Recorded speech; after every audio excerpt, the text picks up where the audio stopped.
আমি আজকে আপনাদের সামনে যে বিষয় নিয়ে কথা বলবো তা হচ্ছে নজর বা মান্যতের উপরে ইনশাআল্লাহ। আল্লাহ রাব্বুল আলামিন আমি যা বলার ইচ্ছা করেছি তা আপনাদের সামনে কোরআন এবং সহিহ সুন্নাহর আলোকে তুলে ধরার সুযোগ করে দিন। আমরা অবশ্যই মনোযোগ দিয়ে শুনব, যেহেতু আমরা দুর্বল প্রাণী, আমরা অসুস্থ যখন তখন হই, নানা রকম বিপদ আপদে পড়ি। সবসময় আমাদের মাঝে একটি ব্যাপকভাবে একটি বিষয় চালু আছে যেটা আমাদের অজানা, হয়তো আমরা করে থাকি, কিন্তু কিভাবে করব কি করব না, এমন একটি গুরুত্বপূর্ণ বিষয় আছে। সেটা হচ্ছে নজর বা মান্যত, নজর রিয়াজ করা, মান্যত মানা। তো বিষয়টির সাথে আমরা কম বেশি প্রায়ই সম্পৃক্ত। আমরা সকলেই এ বিষয়ে কোনো না কোনোভাবে জড়িত হয়ে যাই। যখন কেউ অসুস্থ হয়ে যায় বা আমাদের ছেলে মেয়ে, আমাদের প্রিয়জন কেউ অসুস্থ হয়, বড় কোনো বিপদে যখন আমরা পড়ে যাই, সাধারণত আমরা মান্যত করে থাকি, মনে মনে একটা নিয়াত করে থাকি যে এই হলে এই করব, এমন ধরনের আমরা একটা নিয়াত করে থাকি, বলে থাকি। তো এ ধরনের নিয়াত আমাদের করার পর সেটা দেখা যায় যে অনেক সময় আমাদের মনের মধ্যেই থেকে যায়, প্রকাশ করি না, অথবা জানলেও আমরা স্পষ্টভাবে জানালেও কাউকে স্পষ্টভাবে জানাই না, বা এমন একটি বিষয় ঝুলন্ত রেখে দিয়েই অনেকেই মৃত্যুবরণ করি। কাজেই এই বিষয়টি আমাদের জানা প্রয়োজন। যেহেতু যে কথাগুলো বলছিলাম গত জুমায়, যে মাইয়েতের জন্য আমাদের জীবিতদের পক্ষ থেকে যে বিষয়গুলো করণীয়, তার যে রেখে যাওয়া সম্পদ থেকে যা আমরা করব, যেভাবে যেখানে ব্যয় করব, তার মধ্যে থেকে অন্যতম একটি বিষয় হচ্ছে মাইয়েতের মান্যত পূর্ণ করা। যদি তিনি রেখে যান, তার মাথায় রেখে যান, কাঁধে রেখে যান, যদি তিনি সেটা পূর্ণ না করেন, তাহলে অবশ্যই তার ওয়ারিসদেরকে তা বাস্তবায়ন করতে হবে। এটা আবশ্যক, ফরজ। তো এমন একটি বিষয়, এই বিষয়টি আমি আজকে আলোচনা করব ইনশাআল্লাহ। আল্লাহ রাব্বুল আলামিন আমাকে তৌফিক দান করুন। আমরা এই বিষয়টি যথাযথভাবে যতটুকু প্রয়োজন জানার চেষ্টা করব। মান্যত কি, মান্যত কাকে বলে, মান্যতের হুকুম কি, মান্যত করলে তা অবশ্যই আদায় করতে হবে। মান্যত করার জন্য রাব্বুল আলামিন নিরুৎসাহিত করেছেন। আল্লাহ রাসূল সাল্লাল্লাহু আলাইহি ওয়াসাল্লাম সবসময় নিরুৎসাহিত করেছেন, উৎসাহিত করেননি। মান্যত, যে মান্যত আদায় করা যাবে না, মাজারে মান্যত করা শিরক, আল্লাহ ব্যতীত অন্য কিছুর উদ্দেশ্যে মান্যত করা শিরক। মান্যত করে যদি তা পূর্ণ করতে না পারেন তাহলে কি করতে হবে, এবং মান্যত সবশেষ হচ্ছে মান্যতের কাফফারা। যদি মান্যত অনুসারে আমরা না করি, মান্যত পূর্ণ না করি, তাহলে কি করতে হবে। তো এই বিষয়গুলো নিয়ে কথা বলবো ইনশাআল্লাহ। আল্লাহ রাব্বুল আলামিন আমাদের এই বিষয়টি থেকে উপকৃত হওয়ার তৌফিক দান করুন, আমিন। মান্যত, আমরা সাধারণত যে বিষয়টা আমাদের কাছে খুবই প্রচলিত, সেটা হচ্ছে, মনে করে নিই যে আমরা বলে থাকি, যদি আমি পরীক্ষায় পাশ করি, বা আমার ছেলে যদি গোল্ডেন প্লাস পায়, মেডিকেলে চান্স পায়, বুয়েট, রুয়েট, চুয়েট ইত্যাদি যদি চান্স পায়, তাহলে আমি মাদ্রাসায় একটি ছাগল দেব, এই করব, ওই করব ইত্যাদি। এ ধরনের আমরা সাধারণত মান্যত করে থাকি। অতএব কোনো বিষয় অর্জিত হওয়ার শর্তে কোনো কিছু করার ওয়াদা করা, এটাকে সাধারণত আমরা মান্যত বলে থাকি। এই শর্ত সাপেক্ষ আমরা কখনো কোনো কাজ করি, অথবা শর্ত ছাড়াও আমরা অনেক সময় কখনো কোনো ভালো কাজ করে থাকি, যে মান্যতটি শর্ত সাপেক্ষে করে থাকি আর শর্ত ছাড়া, দুই রকম বোঝা গেল। মান্যত হচ্ছে দুই প্রকার, একটি হচ্ছে শর্তযুক্ত আর একটি হচ্ছে শর্ত ছাড়া। তো যে কাজটি আমাদের উপরে আবশ্যক নয়, ফরজ নয়, এমন কোনো কাজ, এমন কোনো ইবাদত, এমন কোনো আনুগত্যমূলক কাজ, যেটা আনুগত্যমূলক নয় এমন কাজ নয়, এমন আনুগত্যমূলক কাজ যদি কখনো কেউ নিজের উপরে করাটাকে আবশ্যক করে নেয় কোনো শর্তে অথবা শর্ত ছাড়া, তো শর্ত দিয়ে যদি মান্যত করে তাহলে সেটা তো অবশ্যই পালন করতে হবে। যদি সেটি আনুগত্যমূলক বিষয় হয়, আর যদি শর্ত ছাড়াই হয়, যেমন ধরে নিন কোনো কল্যাণকর কোনো কিছু আপনার জীবনে অর্জিত হলো, আপনি বললেন যে আমি এটা যেহেতু হয়েছে আমি এই কাজটা করব, এমন ধরনের, অর্থাৎ ভবিষ্যতে কোনো কাজের সাথে আপনার এই মান্যতটি হতে পারে, অথবা অতীত কোনো কাজের সাথে হতে পারে। ভবিষ্যতের কোনো কাজের সাথে হতে পারে যেটা শর্ত দিলেন এই হলে এই করব, আর অতীত কোনো কাজের সাথে যেটা হয়ে গেছে আপনি এখন বলতে পারেন যে আমার যেহেতু এমনটি অর্জিত হলো কাজে আমি এখন এই কাজটি করব। এগুলোকে সাধারণত আমরা মান্যত করে থাকি বা মান্যত বলে থাকি, এটাকেই মান্যত বলা হয়ে থাকে। মান্যত করার বিধান, আমরা এটি করাটা ফরজ না ওয়াজিব না সুন্নাহ না মুস্তাহাব নাকি, এ বিষয়ে আমরা সংক্ষেপে একটু জানব। আসলে মান্যত করাটা ঠিক নয়। মান্যত করার জন্য আল্লাহ রাব্বুল আলামিন কখনো কোথাও আদেশ করেননি। মান্যত করলে যে বাক্যটি আমরা বলে থাকি, এটা যেন আল্লাহ রাব্বুল আলামিনের সাথে একটা চুক্তি করা হচ্ছে, এমনটি বোঝা যায় যে আল্লাহ রাব্বুল আলামিন যদি আমার জন্য এটি এরকম করেন তাহলে আমি এই কাজটা করব। আল্লাহ রাব্বুল আলামিনের সাথে আমার একটা চুক্তি, যেটা আল্লাহ রাব্বুল আলামিন কখনো এমন চুক্তিতে আবদ্ধ নন, বরং আল্লাহ রাব্বুল আলামিন যা ইচ্ছা তিনি তাই করেন। মানুষের সাথে কখনো তিনি কোনো কাজের সাথে মানুষের চুক্তিতে কখনো আল্লাহ রাব্বুল আলামিন আবদ্ধ হন না। কাজেই মান্যত মূলত করাটা ঠিক নয়। রাসূল সাল্লাল্লাহু আলাইহি ওয়াসাল্লাম মূলত মান্যত করতে নিষেধ করেছেন।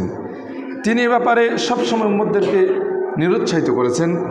বিষয়টা আমরা অনেকেই জানি না যে মান্যত করাটা ঠিক নয়, বরং আমরা মনে করি মান্যত করাটা খুব সওয়াবের কাজ, ভালো কাজ, বরং আমরা মনে করি যে এটা করাটা অনেক ভালো, করলেই ভালো।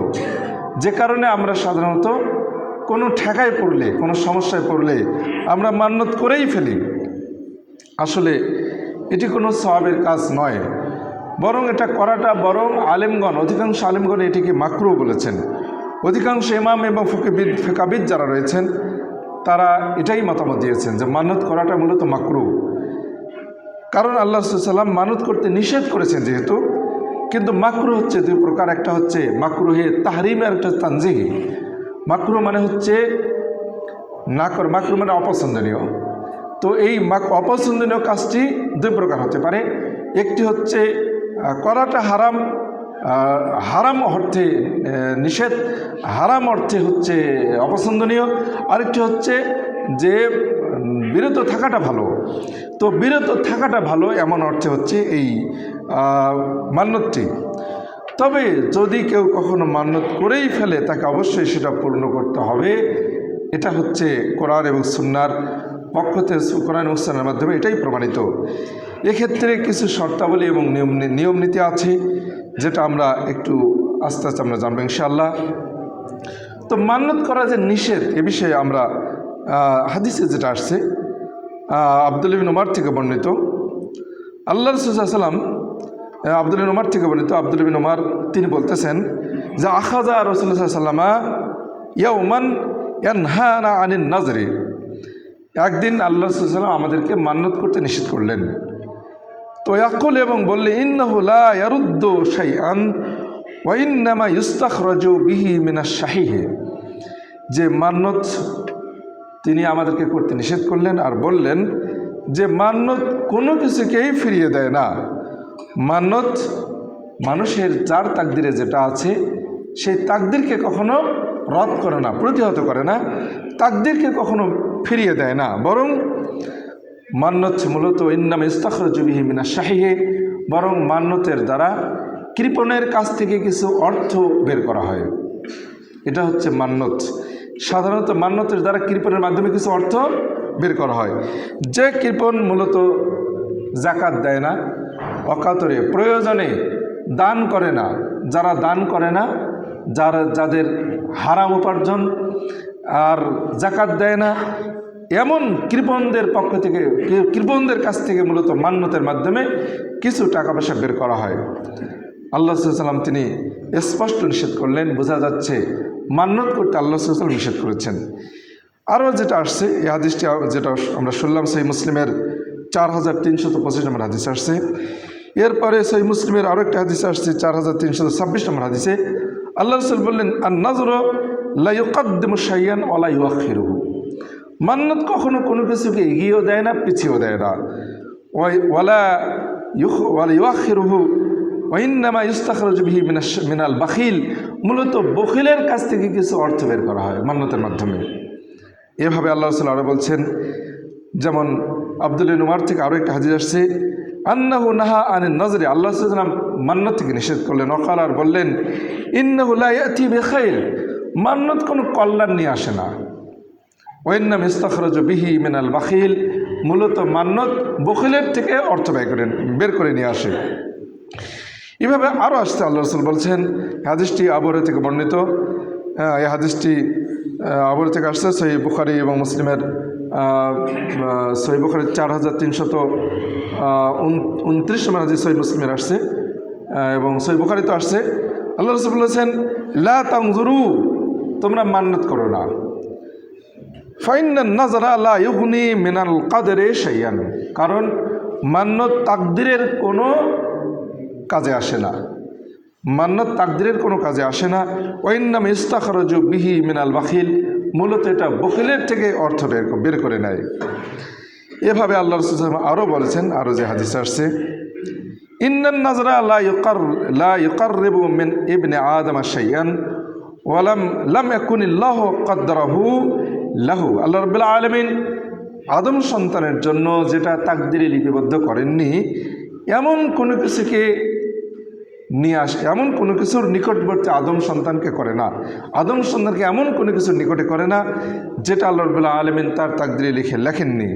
ওয়ালাকিন্নান নাযরা ইউআফিকুল কাদারা, স্পষ্ট আসছে, মূলত নজর মান্নত ইউআফিকুল কাদারা, তাকদিরের, এখানে যে সামনে কথাটা আসছে, মানে তাকদিরের কখনো তাকদিরের সাথে মিলে যায়, কখনো মিলে যায় না।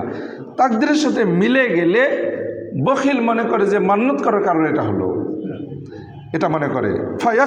ফায়ুখরাজু, এরপর বেযালিকা মিনাল বাখিলে, এর মাধ্যমে বখিলের কাছে কিছু নেওয়া হয়। অথবা মান্নত তাকদিরের সাথে মিলে যায় না, তো যখন তাকদিরের সাথে মিলে যায় তখন সাধারণত কৃপণ ব্যক্তি এটা মনে করে থাকে।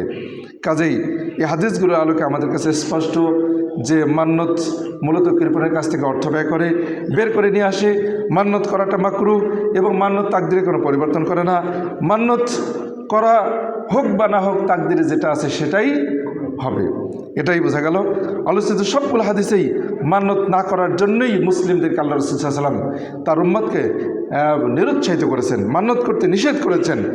আমরা এটাই হাদিসগুলো থেকে বুঝতে পারলাম। কাজেই এ সকল হাদিসের আর্থিক বিষয়ের কথা আসছে। এখন আমরা যদি কেউ মনে করে থাকি, কেউ যদি বলে থাকি যে তাহলে আমরা সালাত, সওম, হজ, উমরা ইত্যাদির আমরা যদি মান্নত করি তাহলে অসুবিধা কোথায়?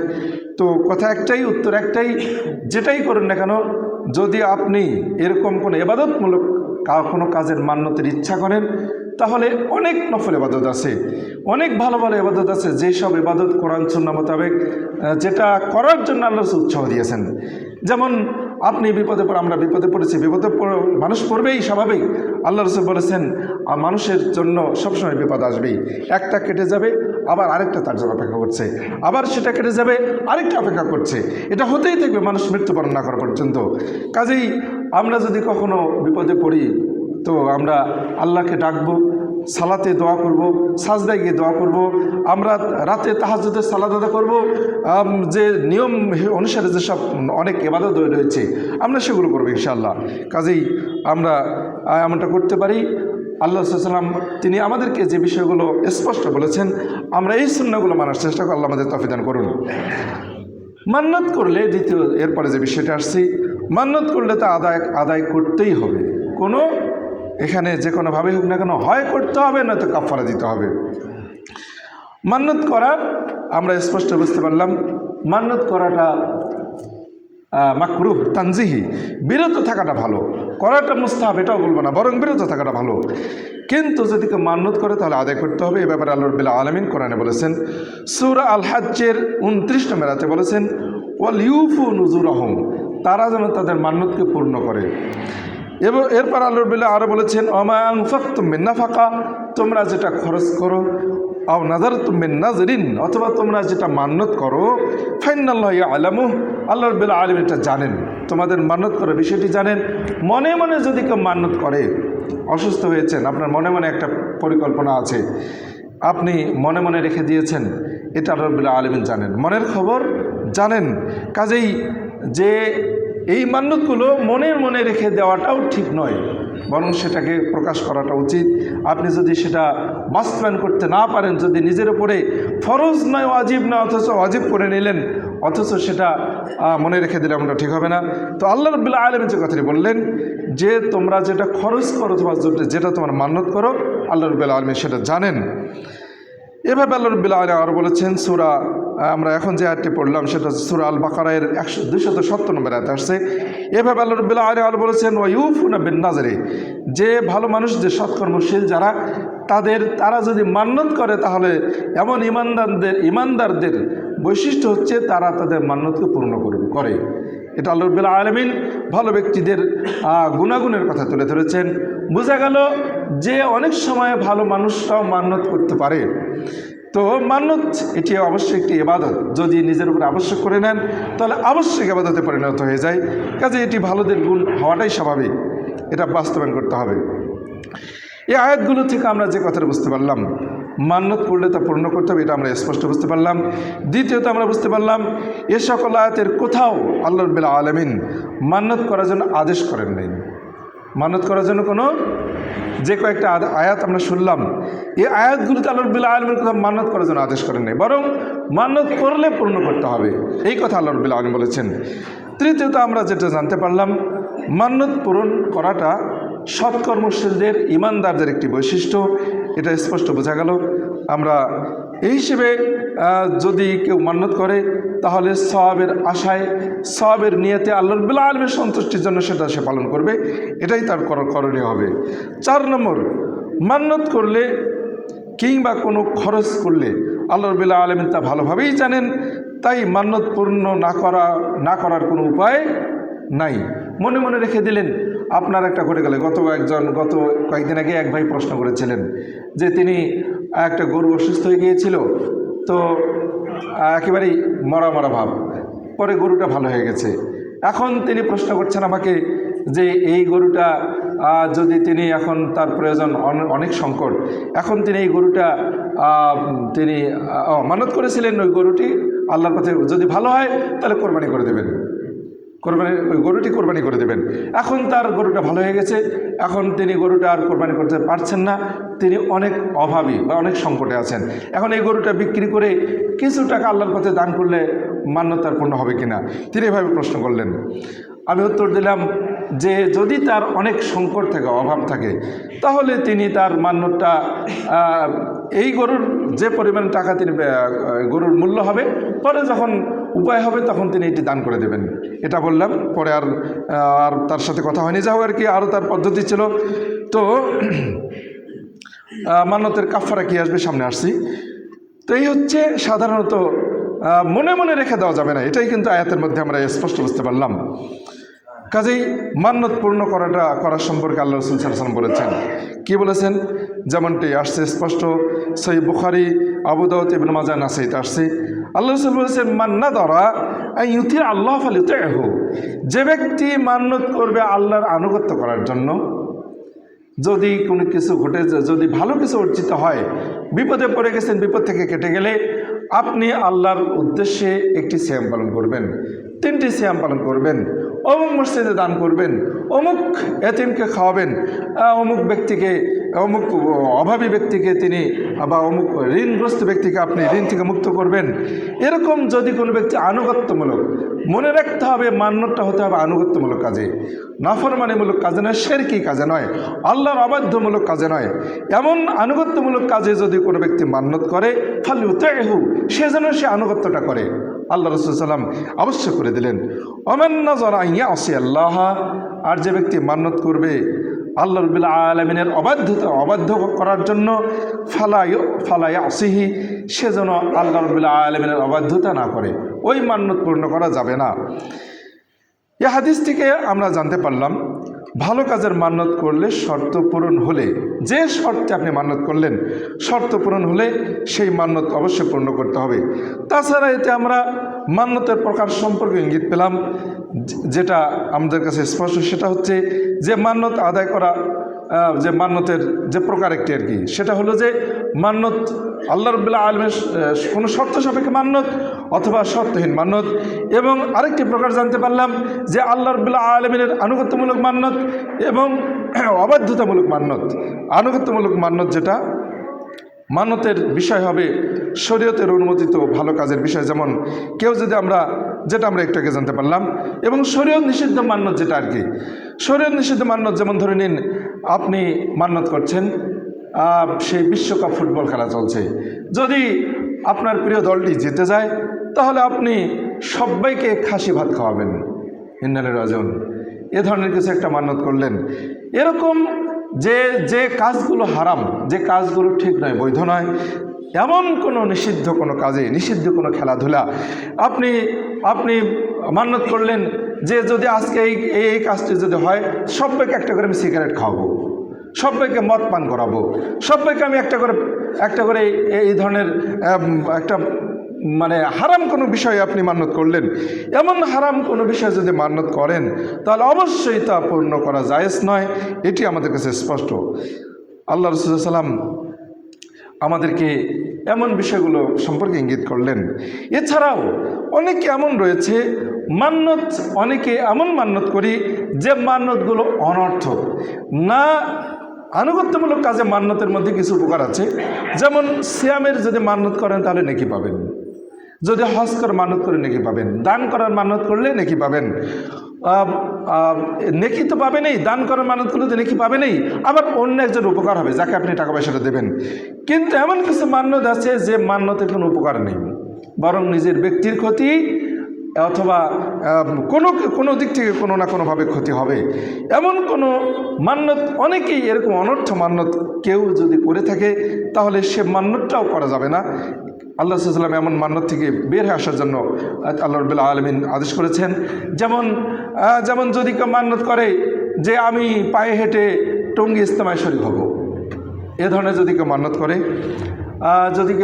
যে আমি পায়ে হেঁটে হজে যাব, আমি অনেক বড় কষ্ট সে নিজেকে স্বীকার করার জন্য এমন একটি মান্যত করলো, তো এমন বিষয়ে আল্লাহ সাল্লাল্লাহু আলাইহি ওয়াসাল্লাম একটি হাদিস আসছে স্পষ্ট। যেমন ধরে নিন হাদিসটি হলো সহিহ মুসলিমের 4336 নম্বর হাদিস আসছে যে আন্না নবী সাল্লাল্লাহু আলাইহি ওয়াসাল্লাম শাইখান ইউহাদা বাইনা ইবনাতাইহি, আল্লাহ সাল্লাল্লাহু আলাইহি ওয়াসাল্লাম এক ব্যক্তিকে দেখতে পেলেন তার 2 ছেলের কাঁধের ওপর ভর করে তিনি আসতেছেন। তো ফাকালা মা বালু হাজা, আল্লাহ রাসূল বললেন এই লোকটার কি হয়েছে যে সে 2 ছেলের কাঁধে ভর করে সে আসছে। আল্লাহ রাসূল সাল্লাল্লাহু আলাইহি ওয়াসাল্লামকে উত্তরে সাহাবারা বললেন নাযারা আইয়ামশিয়া, উনি মান্যত করেছেন যে তিনি কখনো কার উপর আরোহণ করবেন না, সবসময় হেঁটে হেঁটে চলবেন, এই মান্যত করেছেন। আল্লাহ রাসূল বললেন ইন্নাল্লাহ আন তাযিবে হাযা নাফসুহু লা গানিয়ুন, অবশ্যই আল্লাহ রাব্বুল আলামিন এই বান্দা সে তার নিজের আত্মাকে কষ্ট দিক এমন কোনো কাজের আল্লাহর প্রয়োজন নেই। ও আমারাহু, আল্লাহ রসুল তাকে আদেশ করলেন আইয়ার কাবা, সে যেন আরোহণ করে, যেহেতু হাঁটতে পারছে না কাজে সে আরোহণ করে মসজিদে আসবে। আল্লাহ রসুল এই কথাই তাকে বলে দিলেন। কাজেই বোঝা গেল, হাদিসে স্পষ্ট বোঝা গেল, লোকটি এমন একটি মান্যত করেছিল যে কাজটি আদায় করার মধ্যে কোনো লাভ নেই, তার ব্যক্তির ক্ষতি, কোনো উপকার নেই, না অন্যের উপকার না নিজের উপকার, কোনো উপকার নেই, এমন বিষয়ে মান্যত করে আল্লাহ রসুল নিষেধ করলেন। আরও একটা হাদিস আসছে, এই হাদিসটি এসেছে হলো সহিহ বুখারীতে।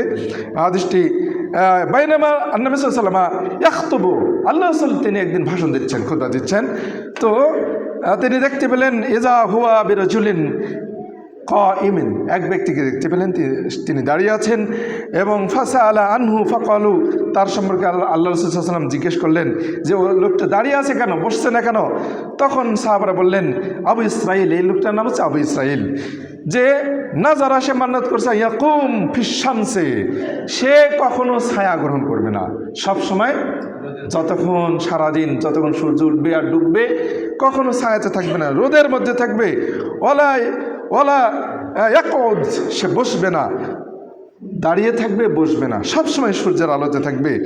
ওলা ইয়াতাকাল্লাম, সে কথা বলবে না। ইয়াসুম, সবসময় সিয়াম পালন করবে। ফাকালান নবী সাল্লাল্লাহু আলাইহি ওয়াসাল্লাম বললেন মুরুহু, তাকে আদেশ করো। ফালা ইয়াতাকাল্লাম, সে যেন কথা বলে। ওলা ইস্তাজিল, এবং সে যেন ছায়া গ্রহণ করে। ওলা ইয়াসুম সাওমাহু, এবং সুন্নাহ মোতাবেক যেভাবে সিয়াম পালন, যেটা বৈধ, এইভাবে সে যেন সিয়াম পালন করে। কাজেই হাদিসের থেকে আমাদের কাছে স্পষ্ট যে কাজগুলো অনর্থ, অপ্রয়োজনীয়, এমন কোনো মান্যত করা যাবে না, আমাদের কাছে এটি স্পষ্ট। আল্লাহ সাল্লাল্লাহু আলাইহি ওয়াসাল্লাম তিনি স্পষ্টত বললেন মান্যত করতে হবে আনুগত্যমূলক কাজে, এবং যে মান্যত করবে আল্লাহর রাব্বুল আলামিন আনুগত্যমূলক কাজে, সে যেন সেটা পূর্ণ করে। আর যে কাজের মধ্যে আল্লাহর আনুগত্য হবে না, এমন মান্যত থেকে তাকে বের হয়ে আসতে হবে। এরপরে আমরা এই হাদিসগুলোর মধ্যে বেশ কিছু শিক্ষা পাই। শিক্ষাগুলি ইতিমধ্যে আমাদের বেশ কিছু জানা হয়ে গেল, তবে একটি গভীর বিষয়, সেটা হচ্ছে যে খুতবার সময় দাঁড়িয়ে থাকা উচিত নয়, এটা একটা বিষয় জানতে পারলাম। দ্বিতীয়ত জানা গেল যে আল্লাহ সাল্লাল্লাহু আলাইহি ওয়াসাল্লাম তিনি খুতবা অবস্থায় কোনো একজনকে এরকম সুন্নাহ বহির্ভূত কোনো কাজ করতে দেখে তিনি জিজ্ঞেস করলেন, সাহাবারা থেকে উত্তর দিলেন। সাহাবাদের সাথে আল্লাহ রাসূলের খুতবা অবস্থায় কথোপকথন হচ্ছে, সাহাবারা তাকে প্রশ্ন করলেন, উত্তর দিলেন, এবং আল্লাহ সাল্লাল্লাহু ওই সাহাবাদেরকে আবার বললেন তাকে এই কাজ করতে বলো। কাজেই বোঝা যাচ্ছে যে খুতবার সময় খতিব প্রয়োজনে কথা বলতে পারেন, এবং কাউকে কোনো কিছুর আদেশও করতে পারেন, নিষেধও করতে পারেন। আমরা এই কথাটা স্পষ্ট বুঝতে পারলাম। কাজেই মান্যত বিষয়ের সাথে সাথে এই বিষয়টি আমরা অতিরিক্ত বুঝতে পারলাম ইনশাআল্লাহ।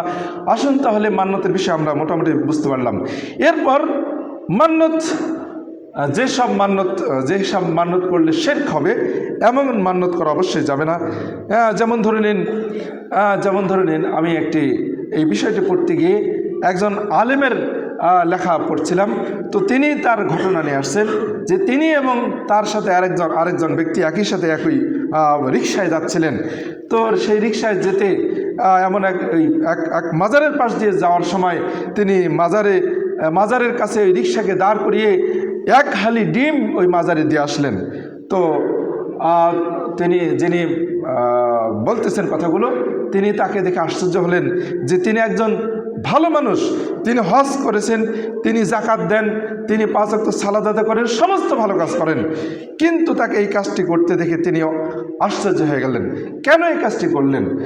তিনি উত্তরে ওই মান্যত যে ডিম দিয়ে আসলো মাজারে, তিনি উত্তরে বললেন যে আপনি এই কাজটা কেন করলেন? তখন তিনি উত্তরে বলতেছেন যে আমি জানি কাজটি জানি এই কাজটা শিরক, ঠিক নয়, কিন্তু আমার স্ত্রী যে মান্যত করেছে তার এই ডিমটা ওখানে পৌঁছে দিতেই হবে, কাজেই আমি তার এই কাজটি করতে বাধ্য করলাম। তো তখন তিনি এই হিসেবে এই কাজটি করলেন। তো দেখুন, মান্যত উনি বলতেছেন যে আমার নিয়াত নয়, আমার স্ত্রীর নিয়াত, তার এই কাজটি মূলত আমি করেছি, তার পক্ষ থেকে কাজটি আমি পৌঁছে দিয়েছি, কাজে আমার নিয়াত ঠিক আছে, এভাবে তিনি বললেন। কাজেই এই যে এমন ধরনের মান্যত আমরা অনেক সময় আমাদের পরিবারে এই ধরনের ঝামেলা দেখে থাকি। বিশেষ করে এই ঘটনার আলোকে আরও বোঝা যায় মান্যতের, বিশেষ করে মান্যত কাজটি কাদের দ্বারা ঘটে? মহিলাদের দ্বারা। পুরুষদের দ্বারা এগুলো কম ঘটে, এবং তারা কোনটা ঠিক কোনটা বেঠিক এসব কিছুর ধার ধারে না, তারা মন যা চায় তাই করে থাকে। কাজে আসুন আমরা কখনো এমন ধরনের কোনো কাজ করব না। তো ওই যে যিনি যার লেখা পড়ছে তিনি তাকে নসিহা করলেন যে আপনি বরং এই এই এই এই এই ডিম বা এই টাকা আপনি কোনো গরিবকে দান করেন, কোনো অভাবীকে দান করেন, কোনো মসজিদ বা কোনো মাদ্রাসায় কোনো ভালো কাজ আপনি দান করেন, তাহলে আপনি এক শিরক মুক্ত থাকবেন, দ্বিতীয়ত আপনার নেকি হবে। যা হোক, আমরা এটি স্পষ্ট যে মান্নত শিরকিমূলক কাজে, যে কাজ করলে অবশ্যই শিরক হবে এমন শিরকিমূলক কাজে মান্নত করাটা যাবে না। আসুন আল্লাহ রাব্বুল আলামিন আমাদেরকে আমরা যা শুনলাম যা বুঝলাম এই অনুসারে যেন আমরা আমল করতে পারি। আল্লাহ আমাদের তৌফিক দান করুন। এ বিষয়ের আরেকটি স্পষ্ট হাদিস আসছে। হাদিসটি ইমাম আবু দাউদ নিয়ে আসছেন কিতাবুল আইমানের মধ্যে, কিতাবুল আইমান ও নুজুরের মধ্যে, অর্থাৎ শপথ এবং মান্যতের অধ্যায় নিয়ে আসছেন। আন্না রাজুলান আলা আহদি রাসূলুল্লাহ সাল্লাল্লাহু আলাইহি ওয়াসাল্লাম নাযারা ইয়ানহারা ইবলান বিবুয়ানা। এক ব্যক্তি মান্যত করেছিলেন বুয়ানা নামক স্থানে তিনি কোরবানি করবেন। ফাতা রাসূলুল্লাহ সাল্লাল্লাহু আলাইহি ওয়াসাল্লাম আর কাছে ওই ব্যক্তি আসলেন, এসে বললেন, ইয়া রাসূলুল্লাহ ইন্নী নাযারতু আনহারা ইবলান বিবুয়ানা, আমি মান্যত করেছিলাম বুয়ানা নামক স্থানে কোরবানি করার জন্যে। ফাকাল আলাহুন নবী, তখন নবী সাল্লাল্লাহু আলাইহি ওয়াসাল্লাম তাকে বললেন, হাল কানা ফিহা ওয়াসানুন মিন আওসানি জাহিলিয়া, সেখানে কি জাহিলি যুগের কোনো মূর্তি ছিল? মূর্তি ছিল যে মূর্তির জাহিলি যুগের মানুষের পূজা করত, এমন মূর্তি কি সেখানে ছিল? কালু, সাহাবারা বললেন, ওই অন্যান্য সাহাবারা বললেন যে না, সেখানে এমন কোনো মূর্তি ছিল না। কালা ফাহাল কানা ফিহা ঈদুন মিন আয়াদিহিম, সেখানে কি কোনো জাহিলি যুগের ঈদ বা অনুষ্ঠান হতো? তো যেটি শিরকি বা অপসংস্কৃতিমূলক ঈদ বা অনুষ্ঠান, এমন সেখানে কি হতো? কালু, সাহাবারা বললেন না। ফাকাল রাসূলুল্লাহ তখন বললেন, আউফি বি নাজরিকা, তোমার মান্যত তুমি পূর্ণ করো। ফাইন্নাহু লা ওয়াফা লি নাজরিন ফি মাসিয়াতিল্লাহি, কারণ আল্লাহর অবাধ্যমূলক কাজে মান্যত পূর্ণ করা যাবে না। ওয়ালা ফিমা লা ইয়ামলিকু ইবনু আদম, এবং আদম সন্তান যেটার মালিক নয়, যেটার কর্তৃত্ব রাখে না, এমন কিছুর মান্যত পূর্ণ করাটা যাবে না। আমরা হাদিসের আলোকে যেটা বুঝতে পারলাম সেটা হচ্ছে যে নির্দিষ্ট স্থানে পশু জবাই করার মান্যত পূর্ণ করা জায়েজ রয়েছে। তো নির্দিষ্ট স্থানে পশু জবাই করার জন্য যদি কোনো ব্যক্তি মান্যত করেন তাহলে সে মান্যত পূর্ণ করাটা জায়েজ রয়েছে, কিন্তু শর্ত হচ্ছে সেখানে মুশরিকের শিরকি কোনো কাজের এবং অপসংস্কৃতির কোনো আড্ডা বা কোনো রকম অনুষ্ঠানের কোনো রকম ইতিহাস সেখানে থাকা যাবে না। যদি এমন কোনো ইতিহাস থাকে তাহলে অবশ্যই সেই মান্যত পূর্ণ করাটা যাবে না, কারণ ওখানে যদি সেই মান্যত পূর্ণ করতে যায় তাহলে মনের মধ্যে একটা শঙ্কা থেকে যাবে, একটা দুর্বলতা আছে যে ওই সব অনুষ্ঠানের কারণেই, ওই সব কোনো ঈদের কারণে, কোনো অনুষ্ঠানের কারণে, কোনো পূজার কারণেই এই মান্যতটা সেখানে মান্যত করা হয়েছে। কাজেই সেই মান্যত পূর্ণ করতে গেলেই সেখানে শিরকের গন্ধ চলে আসবে, কাজেই কাজটি করা যাবে না। দ্বিতীয়ত আমরা জানতে পারলাম মানতের মধ্যে যদি আল্লাহ তাআলার নির্দেশের বিপরীতে কোনো কিছু থাকে সেটাও পূর্ণ করা যাবে না। তৃতীয়ত আমরা জানতে পারলাম মান্যত যদি এমন হয় যে যা পূর্ণ করা মান্যতকারীর জন্য অসম্ভব, তাহলেও সে মান্যত পূরণ করার দরকার নাই। এ বিষয়টি ইখতিলাফ রয়েছে, সামনে আসছি। আমাদের দেশে সাধারণত মাজার, দরগা, পীরদের দরবারে বা দরবারে যেসব উরুস হয়, ইসালে সাহাবের মাহফিল ইত্যাদি যত শিরকি বেদাতি আড্ডা হয়, এমন জায়গাগুলোতে সাধারণত মান্যতের মানুষ অনেকেই মান্যত করে ইচ্ছা করে বা মান্যত করে থাকে, সেখানে পশু দেওয়ার জন্য, গরু দেওয়ার জন্য বা চাউল দেওয়ার জন্য ইত্যাদি অনেক ব্যক্তি মান্যত করে থাকে। এই হাদিসের আলোকে স্পষ্ট বোঝা গেল এসব মান্যত পূর্ণ করাটা অবশ্যই শিরক, এতে কোনো সন্দেহ নাই। আমরা এটি স্পষ্ট বুঝতে পারলাম। এরপরে পঞ্চম যে বিষয়টি আমরা জানতে পারছি সেটা হচ্ছে এ হাদিসে দেখা যায় যে মান্যত পূর্ণ করার সম্পর্কে জানতে চাওয়া হয়েছে যে এর অর্থ হলো কেউ যদি এরকম স্থান তথা মাজার, দরগা এবং দরবারের জন্য মান্যত করে থাকে তাহলে সে স্থানে মান্যত পূর্ণ করা যাবে না, এটা আমরা স্পষ্ট বুঝতে পারছি। কাজেই আসুন মান্যত এর মধ্যে আনুগত্যমূলক বিষয়ে মান্যত রয়েছে এবং অবৈধতা বিষয়ে মান্যত রয়েছে এবং শিরকি কাজে মান্যত রয়েছে এবং অনর্থ কাজে মান্যত রয়েছে। এই বিষয়গুলো আমরা স্পষ্ট বুঝতে পারছি। এরপরে আমরা যদি কেউ মান্যত করেই থাকি তাহলে মান্যতের কাফারা যেটা দিতে হবে সেটা হচ্ছে সবশেষ যে কথাটি আমি বলবো। মান্যতের কাফারা হচ্ছে এটি স্পষ্ট আল্লাহ সাল্লাল্লাহু ইমাম তিরমিজি ইবনে মাজাহ এই হাদিসটি নিয়ে আসছেন। হাদিসে স্পষ্ট আল্লাহ সাল্লাল্লাহু বলেছেন যে কাফফারাতুন নাজরে ইজা আলাম ইউসাম্মি কাফফারাত ইয়ামিনিন, যে মান্যতের যখন মান্যত নির্ধারণ করা হয় না, যে মান্যত নির্ধারণ করা হোক আর না হোক, মান্যত যখন কোনো ব্যক্তি করে তখন মান্যতের কাফফারা হচ্ছে শপথের কাফফারা। যদি কোনো ব্যক্তি শপথ খায়, শপথের বিষয়ে ইনশাআল্লাহ আরেকদিন আমি আলোচনা করবো ইনশাআল্লাহ। শপথ বলতে কী বোঝায়, শপথ কীভাবে করতে হবে না হবে এ বিষয়ে স্বতন্ত্র আলোচনা করবো ইনশাআল্লাহ।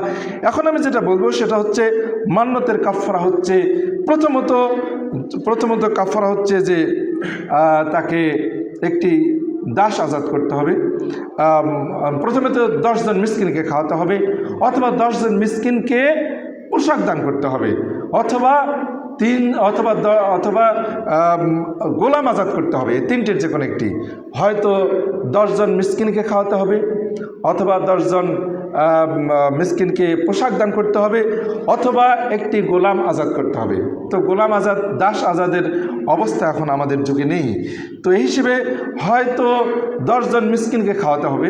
10 জন মিসকিনকে খাওয়ানোর পরিমাণ হচ্ছে, যেমন আমরা সাধারণত রমাদানে যে যারা স্থায়ী রোগে আক্রান্ত, যাদের পক্ষ থেকে রোজা সিয়াম পালন সম্ভব নয়, এমন ব্যক্তির পক্ষ থেকে যেমন ফিদিয়া দিতে গেলে অর্ধসা খাদ্য দৈনন্দিন একজন মিসকিনকে দিতে হবে।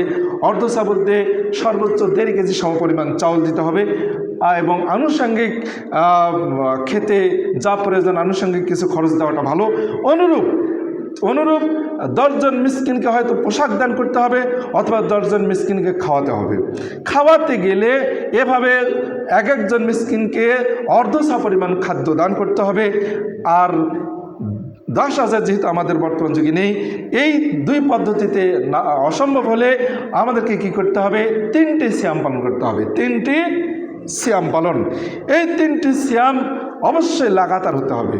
মাঝখানে কখনো ইচ্ছাকৃতভাবে একটি সিয়াম বাদ দেওয়া যাবে না। আজকে শুরু করবেন, একাধারে 3টি সিয়াম পালন করতে হবে।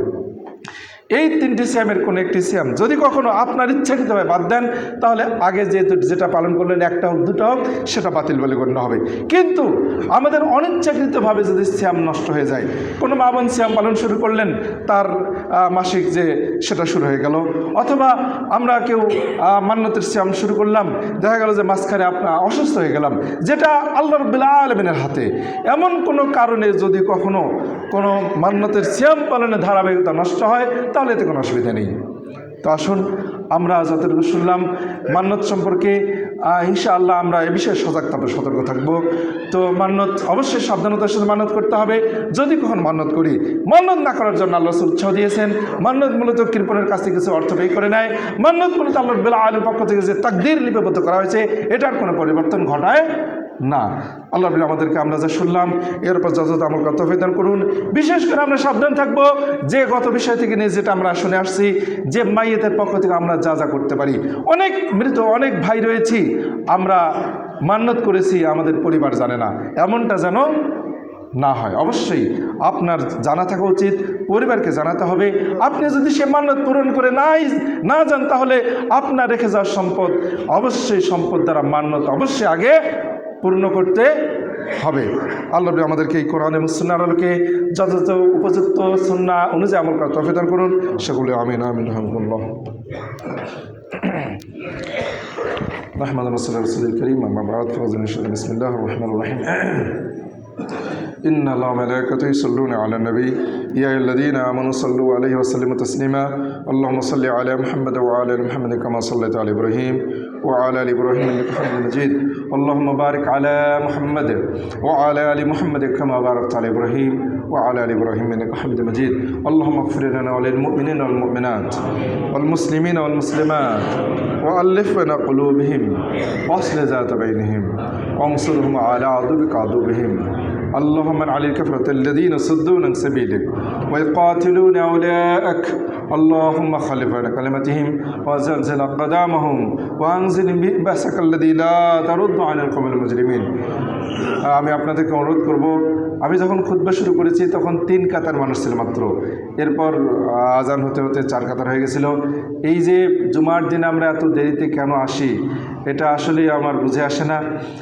আমরা যদি আল্লাহ রাসূল এবং সাহাবাদের ইতিহাস দেখি, তাহলে খুতবা শুরুর পরে মসজিদে প্রবেশের সাহাবীদের সংখ্যা 1-2 জন, আর আমরা তার সম্পূর্ণ উল্টোটা, পুরোটাই উল্টোটা। আমি আপনাদের অনুরোধ করব, আসলে আমরা দোষের ভুলের ঊর্ধ্বে কেউ না, আমরা মানুষ, আমাদের প্রয়োজন অবশ্যই থাকবে।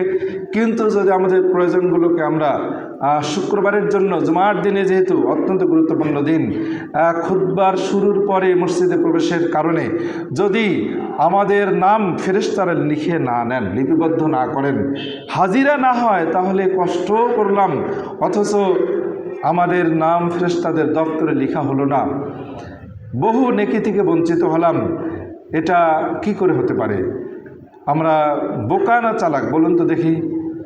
এই কাজটা আমরা করার থেকে বিরত থাকার চেষ্টা করব। আমি আপনাদেরকে বারবার অনুরোধ করে আসি, আমরা আসলে প্রয়োজন ঊর্ধ্বে কেউ না, আমরা নানা রকম সমস্যায় রয়েছি, চরম ব্যস্ত। কিন্তু এর মাঝে যদি এই সময়ের মধ্যে কোনো ট্রেন ধরতে হতো, কোনো বাস ধরতে হতো, নির্দিষ্ট জায়গায় গেলে আপনার কিছু অর্থ লাভ হবে নির্দিষ্ট সময়, তাহলে অবশ্যই আমরা সেই সময়টা বের করতে পারতাম, তাই কি না? পারতাম, নিশ্চিত পারতাম। কিন্তু কেন আমরা জুমার দিন দেরি করে আসি, এটা আসলে আমাদের মাথায় খেলে না। আসুন, যে বিষয়গুলো আলোচনা করছি, যেগুলো অত্যন্ত গুরুত্বপূর্ণ বিষয়, জীবন ঘনিষ্ঠ বিষয়, আমরা দিন কায়েম করতে চাই, আগে 3.5 হাত বডির মধ্যেই দিন কায়েমের চেষ্টা করি। মাজা নুকাদ্দিমু লিল ইসলাম দিলে দিলিল্লাহ, আল্লাহর দিনের জন্য আমরা কি পেশ করলাম, কি দিলাম? ব্যক্তির জীবনে কতটুকু দিয়েছি, পরিবারের জীবনে কতটুকু, আমরা সামাজিক জীবনে, আগে ব্যক্তির জীবনে, পরিবার জীবনে ইসলাম সম্পর্কে আমরা কতটুকু জানি? অনেক আবশ্যক কাজ রয়েছে, অনেক ফরজ কাজ রয়েছে, করতেই পারছি না। করেছি, ফরজ করে দিয়েছি নিজের পরে, ফরজ কাজ করলাম, করে দিয়েছি, কিন্তু করতে পারলাম না। এমন একটা ফরজ কাজ গোপন থেকে গেল, রেখে দিয়ে মারা গেলাম, কি হবে? কি হবে? এটা করবে কে? পালন হবে না এর জন্য কাবিরা গুনাহ হওয়ার কারণে শাস্তি পেতে হবে? কোনটি?